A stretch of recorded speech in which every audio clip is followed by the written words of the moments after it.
ಭವ್ಯಾಳ ಮನೆಯಲ್ಲಿ ಮದುವೆಯ ಮಾತುಕತೆ ಸಂಪೂರ್ಣವಾಗಿ ಯಶಸ್ವಿಯಾಗಿತ್ತು. ಚೇತನ್ ಮತ್ತು ಭವ್ಯರ ಮುಖದಲ್ಲಿ ಇದ್ದ ಆ ಸಣ್ಣ ನಾಚಿಕೆಯ ನಗು ಎರಡು ಕುಟುಂಬಗಳ ಸಂತೋಷವನ್ನು ಕಂಡಾಗ ಧೃತಿಯ ಮನಸ್ಸಿಗೆ ಅಪಾರವಾದ ನೆಮ್ಮದಿ ಸಿಕ್ಕಿತ್ತು. ಸಂಜೆ 7:30 ಸಮಯ. ಮನೆ ಅಂಗಳದಲ್ಲಿ ಭವ್ಯ ಧೃತಿಯನ್ನು ಅಪ್ಪಿಕೊಂಡು, ಧೃತಿ, ನೀನು ಮತ್ತು ಶೌರ್ಯ ಸರ್ ಬಂದಿದ್ದಕ್ಕೆ ನನ್ನ ಮನೆಯವರಿಗೆ ಎಷ್ಟು ಧೈರ್ಯ ಬಂತು ಗೊತ್ತಾ? ತುಂಬ ಥ್ಯಾಂಕ್ಸ್ ಕಣೆ ಎಂದಳು ಕಣ್ಣಂಚಿನಲ್ಲಿ ಸಂತಸದ ನೀರಿಟ್ಟುಕೊಂಡು. ಅಯ್ಯೋ ಭವ್ಯ, ನಾವಿಬ್ರು ಫ್ರೆಂಡ್ಸ್ ಅಲ್ವಾ, ನೀನು ಖುಷಿಯಾಗಿರೋ ಎಂದು ಧೃತಿ ನಕ್ಕಳು. ಶೌರ್ಯ ಭವ್ಯಾಳ ತಂದೆ ತಾಯಿಗೆ ವಂದಿಸಿ, ಮದುವೆಯ ಎಲ್ಲ ಜವಾಬ್ದಾರಿ ಆಫೀಸ್ನಿಂದ ನಾವೇ ನೋಡ್ಕೊಳ್ತೀವಿ ಅಂಕಲ್, ನೀವೇನು ಚಿಂತೆ ಮಾಡಬೇಡಿ ಎಂದು ಪ್ರೀತಿಯಿಂದ ಹೇಳಿದ. ಅಲ್ಲಿಂದ ಹೊರಬಂದ ಮೂವರು ಶೌರ್ಯನ ಕಾರಿನ ಬಳಿ ಬಂದರು. ಸಂತು ಓಡಿ ಹೋಗಿ, ಬಾಸ್, ನಾನು ಇವತ್ತಿಗೆ ರಾಜಾಜಿನಗರದಲ್ಲೇ ಇರೋ ನಮ್ಮ ಸಂಬಂಧಿಕರ ಮನೆಗೆ ಹೋಗ್ತೀನಿ. ಧೃತಿ, ಮೇಡಮ್ನ ನೀವೇ ಡ್ರಾಪ್ ಮಾಡಿ ಎಂದು ಕಣ್ಣು ಮಿಟುಕಿಸಿ ಅಲ್ಲಿಂದ ಕಾಲ್ಕಿತ್ತ. ಕಾರಿನಲ್ಲಿ ಶೌರ್ಯ ಮತ್ತು ಧೃತಿ ಇಬ್ಬರೇ ಉಳಿದಿದ್ರು. ಬೆಂಗಳೂರಿನ ರಸ್ತೆಯಲ್ಲಿ ಗಾಳಿ ತಂಪಾಗಿ ಬೀಸ್ತಿತ್ತು. ಶೌರ್ಯ ಕಾರು ಸ್ಟಾರ್ಟ್ ಮಾಡಿ ಡ್ರೈವ್ ಮಾಡುತ್ತಲೇ ಸೈಡ್ ಮಿರರ್ನಲ್ಲಿ ಧೃತಿಯನ್ನು ನೋಡಿದ. ಅವಳ ಸೀರೆಯನ್ನು ಗಾಳಿ ಮೆಲ್ಲಗೆ ಸವರುತ್ತಿತ್ತು. ಇಷ್ಟೊತ್ತು ಆಫೀಸ್, ಮದುವೆ ಅಂತೆಲ್ಲ ಬ್ಯುಸಿಯಾಗಿದ್ದ ಧೃತಿ ಈಗ ಶೌರ್ಯನ ಪಕ್ಕ ಒಂಟಿಯಾಗಿ ಕುಳಿತಾಗ ಸಣ್ಣದಾಗಿ ನಾಚುತ್ತಿದ್ದಳು. ಏನು ಧೃತಿ ಮೇಡಮ್, ಭವ್ಯನ ಮದುವೆ ಫಿಕ್ಸ್ ಆಯಿತು, ನಿನ್ನ ಯೋಚನೆ ಏನು? ಶೌರ್ಯ ತರಲೆಯಿಂದ ಕೇಳಿದ. ಧೃತಿ ತಟ್ಟನೆ ಅವನ ಕಡೆ ತಿರುಗಿ, ನನ್ನ ಯೋಚನೆಗೇನಂತೆ ಶೌರ್ಯ ಸರ್, ನಾನು ಇನ್ನೂ ಆಫೀಸ್ನಲ್ಲಿ ಕಲಿಯೋದು ತುಂಬ ಇದೆ ಎಂದಳು ಮುಖ ತಿರುಗಿಸಿಕೊಳ್ಳುತ್ತಾ.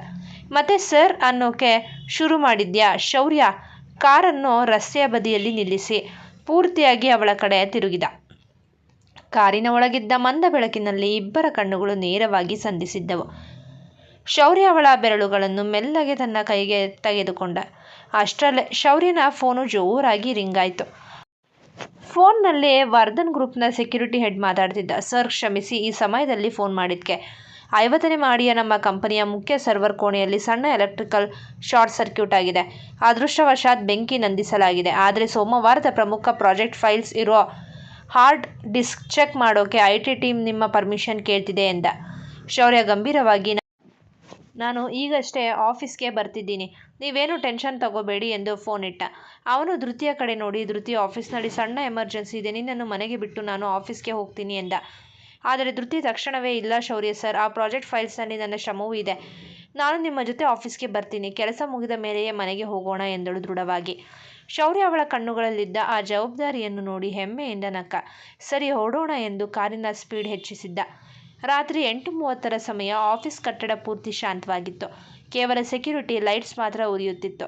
ಶೌರ್ಯ ಮತ್ತು ಧೃತಿ ಲಿಫ್ಟ್ ಹತ್ತಿ 50ನೇ ಮಹಡಿಗೆ ಬಂದರು. IT ಟೀಮ್ ಸರ್ವರ್ ಚೆಕ್ ಮಾಡಿ ಫೈಲ್ಸ್ ಎಲ್ಲವೂ ಸೇಫ್ ಆಗಿದೆ ಸರ್ ಎಂದು ವರದಿ ನೀಡಿ ಹೊರಟು ಹೋದರು. ಆ ಬೃಹತ್ ಆಫೀಸ್ನ ವಿಶಾಲವಾದ ಬಾಲ್ಕನಿಯಲ್ಲಿ ಶೌರ್ಯ ಮತ್ತು ಧೃತಿ ಜೊತೆಯಾಗಿ ಬಂದು ನಿಂತರು. ಕೆಳಗೆ ಬೆಂಗಳೂರು ನಗರದ ದೀಪಗಳು ಸಾಲು ನಕ್ಷತ್ರಗಳಂತೆ ಮಿಂಚುತ್ತಿತ್ತು. ತಂಪಾದ ಸಂಜೆಯ ಗಾಳಿ ಇಬ್ಬರನ್ನು ಆವರಿಸಿಕೊಂಡಿತ್ತು. ಶೌರ್ಯ ಧೃತಿಯ ತೀರ ಹತ್ತಿರ ಬಂದು ನಿಂತ. ಅವನು ಅವಳ ಮುಖದ ಮೇಲಿದ್ದ ಕೂದಲಿನ ಎಳೆಯನ್ನು ಮೆಲ್ಲಗೆ ಹಿಂದೆ ಸರಿಸಿ, ಧೃತಿ, ಈ 1 ತಿಂಗಳ ಹಿಂದೆ ನೀನು ಈ ಆಫೀಸ್ಗೆ ಬಂದಾಗ ನಾನು ನಿನ್ನನ್ನು ತುಂಬ ರೇಗಿಸಿದ್ದೆ, ಕೋಪ ತೋರಿಸಿದ್ದೆ. ಆದರೆ ಇವತ್ತು ನೀನು ಇಲ್ಲದೆ ಈ ಸಾಮ್ರಾಜ್ಯವೇ ಶೂನ್ಯ ಅನ್ನಿಸ್ತಿದೆ ಎಂದನು ಅತ್ಯಂತ ಸೌಮ್ಯವಾದ ಧ್ವನಿಯಲ್ಲಿ. ಧೃತಿ ಅವನ ಕಣ್ಣುಗಳನ್ನೇ ದಿಟ್ಟಿಸಿದ್ದಳು. ಅವಳ ಎದೆಯಲ್ಲಿ ಹಳೆಯ ಮುನಿಸು ಸಂಪೂರ್ಣವಾಗಿ ಕರಗಿ ಹೋಗಿತ್ತು. ನನಗೂ ಗೊತ್ತಿರಲಿಲ್ಲ ಶೌರ್ಯ ಸರ್, ಈ ಕೋಪಿಷ್ಟ ಬಾಸ್ನ ಅಹಂಕಾರದ ಹಿಂದೆ ಇಷ್ಟೊಂದು ಪ್ರೀತಿ ಅಡಗಿದೆ ಅಂತ ಎಂದಳು ಮುಗುಳ್ನಗುತ್ತಾ.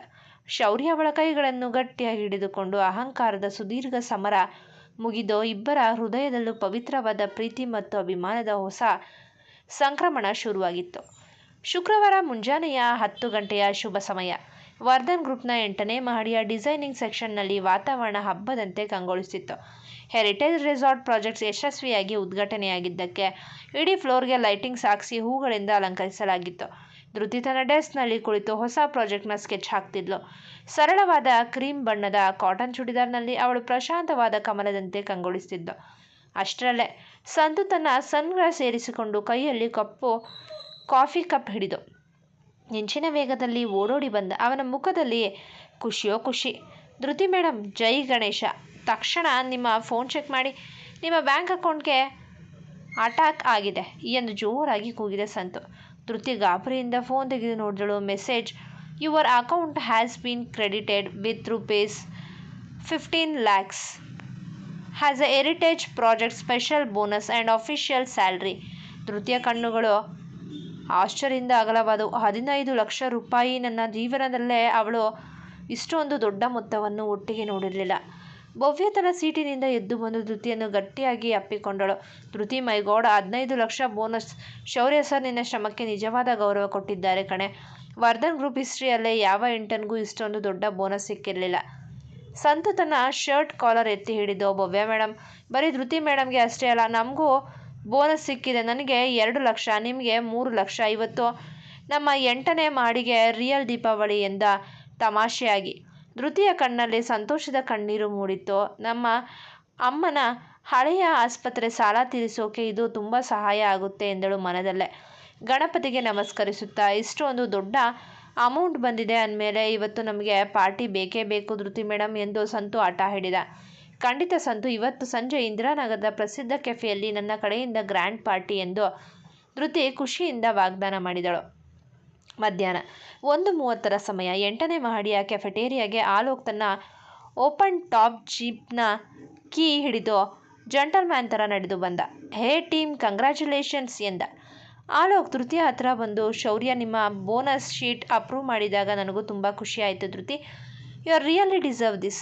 ಧೃತಿ ನಮ್ರತೆಯಿಂದ, ಥ್ಯಾಂಕ್ ಯು ಆಲೋಕ್ ಸರ್, ನಿಮ್ಮ ಸಪೋರ್ಟ್ ಇಲ್ಲದಿದ್ದರೆ ಇದು ಸಾಧ್ಯವಾಗ್ತಿರ್ಲಿಲ್ಲ ಎಂದಳು.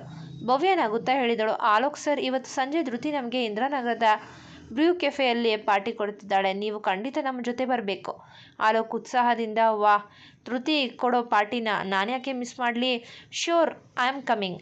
ಸಂತು, ನೀನು ನನ್ನ ಜೀಪ್ನಲ್ಲೇ ಬಾ ಎಂದಾಗ ಸಂತು ಜೈ ಆಲೋಕ್ ಸರ್ ಎಂದು ನೆಗೆದಾಡಿದ. ಧೃತಿ ಶೌರ್ಯನ ಕ್ಯಾಬಿನ್ ಕಡೆ ಒಮ್ಮೆ ನೋಡಿದಳು. ಶೌರ್ಯನಿಗೂ ಪಾರ್ಟಿಗೆ ಕರೆಯೋಣವೇ ಎಂದು ಯೋಚಿಸಿದಳು. ಆದರೆ ಶುಕ್ರವಾರ ಶೌರ್ಯಗೆ ಬ್ಯಾಂಗ್ಳೂರ್ ಹೆಡ್ ಆಫೀಸ್ನ ಗಂಭೀರವಾದ ಇಂಟರ್ನ್ಯಾಷನಲ್ ಬೋರ್ಡ್ ಮೀಟಿಂಗ್ ಇತ್ತು. ಅವನು ತುಂಬ ಬ್ಯುಸಿಯಾಗಿದ್ದರಿಂದ ಧೃತಿ ಅವನಿಗೆ ತೊಂದರೆ ಕೊಡಲು ಇಷ್ಟಪಡಲಿಲ್ಲ. ಸಂಜೆ 7 ಗಂಟೆಯ ಸುಮಾರಿಗೆ ಇಂದಿರಾನಗರದ ಪ್ರಸಿದ್ಧ ಲೈಮ್ ಆ್ಯಂಡ್ ಲೈಟ್ ಕೆಫೆಟೇರಿಯಾದಲ್ಲಿ ಸಣ್ಣ ಲೈಟಿಂಗ್ಸ್ ನಡುವೆ 4 ಜನರ ಪಾರ್ಟಿ ಜೋರಾಗಿ ಶುರುವಾಗಿತ್ತು.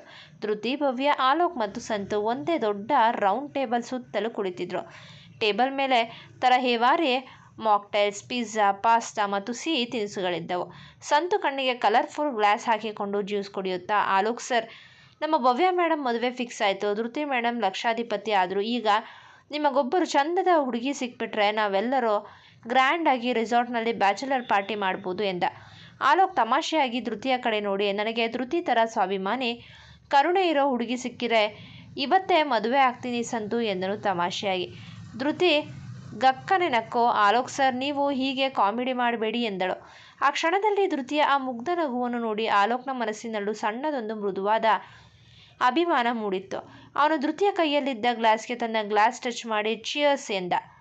ಇಬ್ಬರು ಜೊತೆಯಾಗಿ ನಗುತ್ತಾ ಹರಟೆ ಹೊಡೆಯುತ್ತಿದ್ದರು. ಅದೇ ಸಮಯದಲ್ಲಿ ಹೊರಗಿನ ಬೆಂಗಳೂರಿನ ರಸ್ತೆಯಲ್ಲಿ ಶೌರ್ಯನ ಕಪ್ಪು ರೇಂಜ್ ರೋವರ್ ಕಾರು ಬಂದು ನಿಂತಿತ್ತು.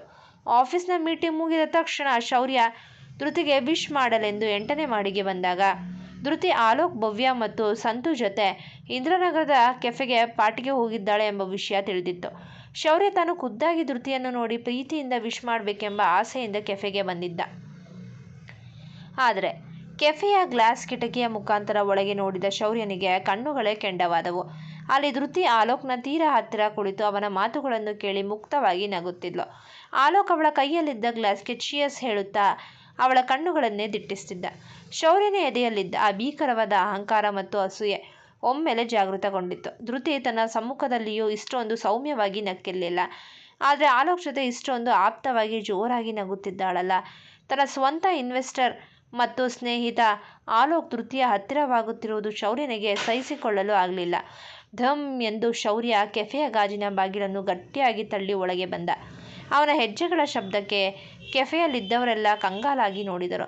ಅವನ ಕಣ್ಣುಗಳು ಕೆಂಪಾಗೆದ್ದವು. ಶರ್ಟ್ನ ಮೇಲಿನ ಗುಂಡಿ ಬಿಚ್ಚಿತ್ತು. ಅವನ ಮುಖದಲ್ಲಿದ್ದ ಭೀಕರ ಕಟುಕೋಪವನ್ನು ನೋಡಿ ಸಂತು ತಟ್ಟನೆ ತನ್ನ ಸನ್ಗ್ಲಾಸ್ ಕಳಚಿ ಸೀಟಿನಿಂದ ಎದ್ದು ನಿಂತ. ಶೌರ್ಯ ಸರ್. ಧೃತಿ ಆಶ್ಚರ್ಯದಿಂದ ಎದ್ದು ನಿಂತಳು. ಶೌರ್ಯ ಯಾರನ್ನೂ ಲೆಕ್ಕಿಸದೆ ನೇರವಾಗಿ ಟೇಬಲ್ ಬಳಿ ಬಂದ. ಅವನು ಆಲೋಕ್ನನ್ನು ಕೆಂಡದಂತಹ ಕಣ್ಣುಗಳಿಂದ ನೋಡುತ್ತಾ, ಆಲೋಕ್, ವಾಟ್ ಈಸ್ ದಿಸ್? ಆಫೀಸ್ನ ಪ್ರಾಜೆಕ್ಟ್ ಲಾಂಚ್ ಮುಗಿದ ತಕ್ಷಣ ಇಂಟರ್ನ್ ಹುಡುಗಿಯರ ಜೊತೆ ಈ ತರಹ ಪಾರ್ಟಿ ಮಾಡೋದು ನಿನ್ನ ಹ್ಯಾಬಿಟಾ ಎಂದು ಗಡುಸಾಗಿ ಗರ್ಜಿಸಿದ. ಆಲೋಕ್ ತಟ್ಟನೆ ಎದ್ದು ನಿಂತು, ಶೌರ್ಯ, ಕಂಟ್ರೋಲ್ ಯುವರ್ ಟಂಗ್. ಧೃತಿಗೆ ಬೋನಸ್ ಬಂದಿದ್ದಕ್ಕೆ ನಾವೆಲ್ಲರೂ ಫ್ರೆಂಡ್ಸ್ ಆಗಿ ಸೆಲೆಬ್ರೇಟ್ ಮಾಡ್ತಿದ್ದೀವಿ, ಇದರಲ್ಲಿ ತಪ್ಪೇನಿದೆ ಎಂದನು ಶಾಂತವಾಗಿ. ಫ್ರೆಂಡ್ಸ್? ಶೌರ್ಯ ಕಟುವಾಗಿ ನಕ್ಕ. ಇವಳು ನನ್ನ ಕಂಪನಿಯ ಇಂಟರ್ನ್, ಇವಳಿಗೆ ಪಾರ್ಟಿ ಕೊಡೋಕೆ, ಇವಳ ಜೊತೆ ಸೆಲೆಬ್ರೇಟ್ ಮಾಡೋಕೆ ನಾನು ಇದ್ದೀನಿ, ನಿನಗೆ ಇದರ ಅಗತ್ಯವಿಲ್ಲ ಎಂದನು ಅಹಂಕಾರದ ಧ್ವನಿಯಲ್ಲಿ. ಧೃತಿಗೆ ಶೌರ್ಯನ ಈ ಪ್ರವರ್ತನೆ ನೋಡಿ ತೀರಾ ಅವಮಾನವಾಯಿತು. ಇಡೀ ಕೆಫೆಯಲ್ಲಿದ್ದ ಜನ ಇವರನ್ನೇ ನೋಡುತ್ತಿದ್ರು.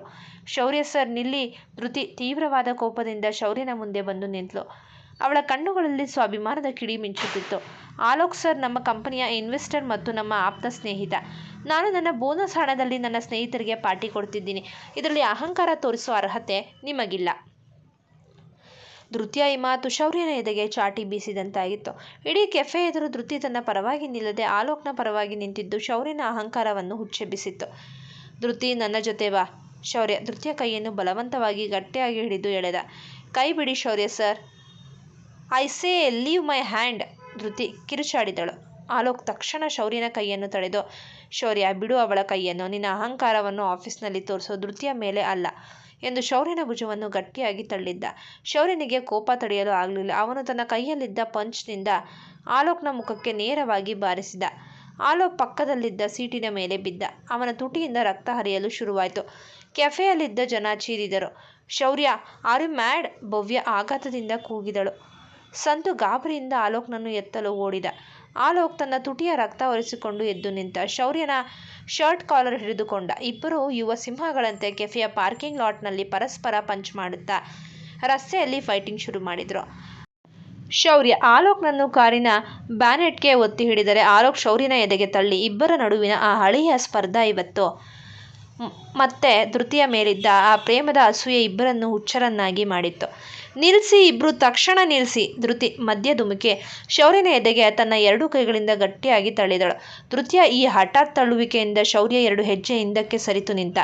ಅವನ ಶರ್ಟ್ ಹರಿದಿತ್ತು. ಮುಖದಲ್ಲಿ ಬೆವರು ಮತ್ತು ಕೋಪದ ಜ್ವಾಲೆ ಇತ್ತು. ಧೃತಿ ಆಲೋಕ್ನ ಹತ್ತಿರ ಹೋಗಿ ತನ್ನ ಸೀರೆಯಿಂದ ಆಲೋಕ್ನ ತುಟಿಯಲ್ಲಿದ್ದ ರಕ್ತವನ್ನು ಮೆಲ್ಲಗೆ ಒರೆಸಿದಳು. ಆಲೋಕ್ ಸರ್, ನಿಮಗೆ ತುಂಬ ಏಟಾಗಿದೆಯಾ? ಐ ಆಮ್ ಸೋ ಸಾರಿ, ನನ್ನಿಂದಾಗಿ ನಿಮಗೆ ಈ ಸ್ಥಿತಿ ಬಂತು ಎಂದಳು ಕಣ್ಣೀರು ಹಾಕುತ್ತಾ. ಶೌರ್ಯ ಧೃತಿ ಆಲೋಕ್ನ ತುಟಿಯ ರಕ್ತವನ್ನು ಒರೆಸುತ್ತಿದ್ದ ದೃಶ್ಯವನ್ನು ಕಂಡ. ಅವನ ಎದೆಯೊಳಗೆ ಸಣ್ಣದೊಂದು ಚಾಕು ಚುಚ್ಚಿದಂತಾಯಿತು. ಧೃತಿ ತನ್ನನ್ನು ಬಿಟ್ಟು ಆಲೋಕ್ನ ಕಾಳಜಿ ಮಾಡ್ತಿದ್ದಾಳೆ ಎಂಬ ಸತ್ಯ ಅವನನ್ನು ಜಜ್ಜುಗೊಳಿಸಿತ್ತು. ಧೃತಿ ಕೋಪದಿಂದ ಶೌರ್ಯ ಕಡೆ ತಿರುಗಿ ಕಣ್ಣೀರಿನಿಂದ ಚೀರಿದಳು. ಶೌರ್ಯವರ್ಧನ್, ನಿನ್ನ ಅಹಂಕಾರ ಎಂದೂ ಕಮ್ಮಿ ಆಗಲ್ಲ. ನಿನ್ನ ಹಣ, ನಿನ್ನ ಬೋನಸ್ ನನಗೆ ಬೇಕಾಗಿಲ್ಲ. ನಿನ್ನ ಅಹಂಕಾರದ ಮುಂದೆ ನನ್ನ ಸ್ವಾಭಿಮಾನಕ್ಕೆ ಬೆಲೆಯೇ ಇಲ್ಲದ ಮೇಲೆ ನಾನು ನಿನ್ನ ಆಫೀಸ್ನಲ್ಲಿ ಕೆಲಸ ಮಾಡಲ್ಲ. I hate you. ಧೃತಿ ತನ್ನ ಬ್ಯಾಗ್ನಿಂದ ಶೌರ್ಯ ಕೊಟ್ಟಿದ್ದ ಬೋನಸ್ ಚೆಕ್ ಮತ್ತು ಕಂಪನಿಯ ID ಕಾರ್ಡ್ ತೆಗೆದು ಶೌರ್ಯನ ಎದೆಗೆ ಎಸೆದು ಆಲೋಕ್ನ ಕೈ ಹಿಡಿದು ಆಟೋ ಹತ್ತಿ ಹೊರಟು ಹೋದಳು. ಶೌರ್ಯ ರಸ್ತೆಯ ಮಧ್ಯದಲ್ಲೇ ಸ್ತಬ್ಧನಾಗಿ ನಿಂತ. ಅವನ ಕೈಗಳು ನಡುಗುತ್ತಿದ್ದವು. ತನ್ನ ಅತಿಯಾದ ಕೋಪ ಮತ್ತು ಅಸೂಯೆಯಿಂದ ತಾನು ಪ್ರಾಣಕ್ಕಿಂತ ಹೆಚ್ಚಾಗಿ ಪ್ರೀತಿಸಿದ್ದ ಧೃತಿಯನ್ನು ತಾನೇ ದೂರ ತಳ್ಳಿದ್ದೆ ಎಂಬ ಕ್ರೂರ ಸತ್ಯ ಅವನ ಎದೆಗೆ ಕಲ್ಲಿನಂತೆ ಬಡಿಯಿತು. ಆ ಅಸೂಯೆಯೇ ಬೆಂಕಿಯಲ್ಲಿ ಬೆಂದು ಹೋದಾಗ ಬಿರಿದು ಹೋಯಿತು ಒಲವಿನ ಸುಂದರ ಬಂಧನ. ಅಹಂಕಾರದ ಕೋಪದ ಒಂದೇ ಪೆಟ್ಟಿಗೆ ಚಿತ್ರಣವಾಯಿತು ಪ್ರೀತಿಯ ಪವಿತ್ರ ಕಾನನ. ಕಣ್ಣೀರ ಹನಿಯಲ್ಲಿ ಮಾಸಿ ಹೋಗಿದೆ ಎಂದು ಬೆಚ್ಚಗಿನ ಒಲವಿನ ಹೊಸ ಭರವಸೆ. ಅಹಂಕಾರಿ CEO ಮತ್ತೆ ಒಂಟಿಯಾಗಿ ನಿಂತಿಹನು, ಪ್ರೀತಿಯ ಪರೀಕ್ಷೆಯಲ್ಲಿ ಸೋಲನ್ನು ಅನುಭವಿಸುತ್ತಾ. ಈ ಕತೆ ನಿಮಗೆ ಇಷ್ಟವಾಗಿದ್ದಲ್ಲಿ ಕಥೆಯನ್ನು ವೀಕ್ಷಿಸಿದ ನಂತರ ದಯಮಾಡಿ ನಮ್ಮ ಚಾನಲ್ಗೆ ಶೇರ್ ಮಾಡಿ, ಲೈಕ್ ಮಾಡಿ ಮತ್ತು ಸಬ್ಸ್ಕ್ರೈಬ್ ಮಾಡಿ. ಧನ್ಯವಾದಗಳು.